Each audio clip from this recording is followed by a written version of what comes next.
Chicago. Jeff Samardzija's weekend in the Tri-State area began with a visit to his hometown in northwest Indiana and the neighborhood park where he created his earliest baseball memories. There were no lights or cheering fans. The bases were improvised. Sometimes, so were the rules. Samardzija was 7 years old, and he and his older brother, Sam, would play pickup games at Valparaiso's Tower Park as long as they could, emptying their imaginations but leaving just enough dusky light for the bike ride home.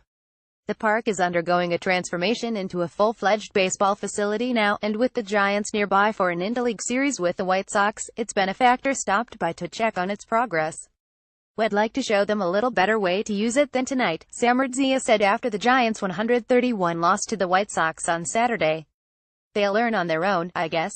Kids, don't try this at home." The Giants did nothing worth emulating Saturday night. Samardzija gave up 4 home runs. The pitching staff yielded a total of 6 to match their franchise record.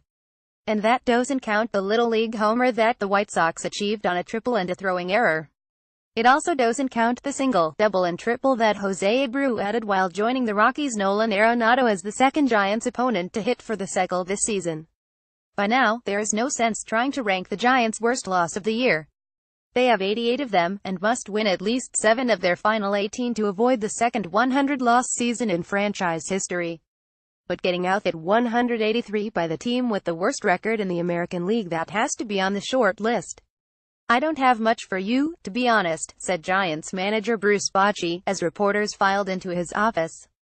"It wasn't pretty. We didn't pitch well. We didn't swing the bats. That's not going to work. Not in the clumpy grass of a public park. Certainly not on a major league field." Samardzija allowed a solo homer to Abreu in the first inning, a solo homer to Tim Anderson Indiana the second, a 3-run shot to leadoff batter Yolmer Sanchez in the fourth, and one last long ball to Avisail Garcia with the bases empty in the fifth. "It's disappointing anytime you give up 4 Jimmy Jacks," Samardzija said. "He'll live with the solo home runs. Giving up the 3-run home run, that's usually the difference in the game." In addition to Samardzija's ruined homecoming, the Giants barely threatened against a pitcher past his expiration, James Shields, while taking yet another non-competitive drubbing on the road. The Giants' 5,688 dip percentage points below the White Sox 5,586 for the second-worst record in the major leagues, better than only the Philadelphia Phillies. It'll be up to Madison Bumgarner to try to pitch the Giants to a road series win on Sunday. Their road series record this season is 3,173. Bochy hoped to sew up a series victory behind Samardzija, but the right-hander didn't put on the show he had hoped for a sizable crowd of family and friends. It was the first time Samardzija had pitched on the South Side since he spent a disappointing 2015 season here while leading the American League in hits and runs allowed. He came into his start Saturday with much more momentum, including an NL Player of the Week honor for pitching the Giants to a pair of victories, a run that included a 3-hit shutout at San Diego on August 28. He faced a White Sox lineup depleted by a series of trades that restocked their farm system. Abreu was the only player in their lineup who had hit more than 15 home runs this season. But Samardzija filled up the strike zone with too many mistakes in the nitro zone. The pitch to Sanchez was a curveball that hovered over the plate and gave the White Sox a 50 lead. "Shark has been so good, and he was just off tonight," Bochy said.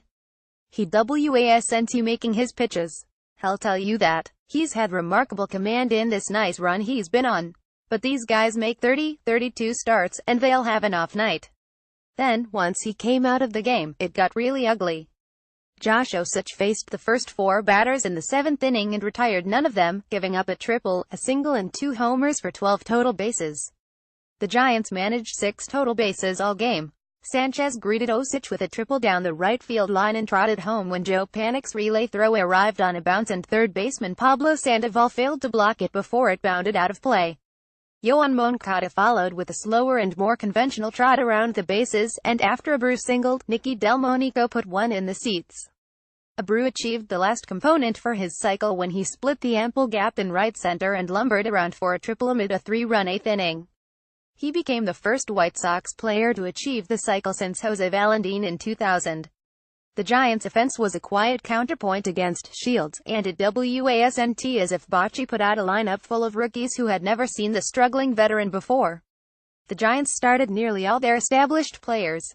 They had just one single before Nick Hundley hit a solo homer in the 7th. It did surprise me, Bocce said. Shields, he was hitting his spots and he's a little lower now, getting some sink. But I mean, we had an infield hit, a bloop and Hundley hit his home run. We were flat tonight. So were the pitchers. The Giants allowed 6 home runs for the 5th time in the club's 60-year era in San Francisco, and the first time since a game against the Diamondbacks in May of 2010.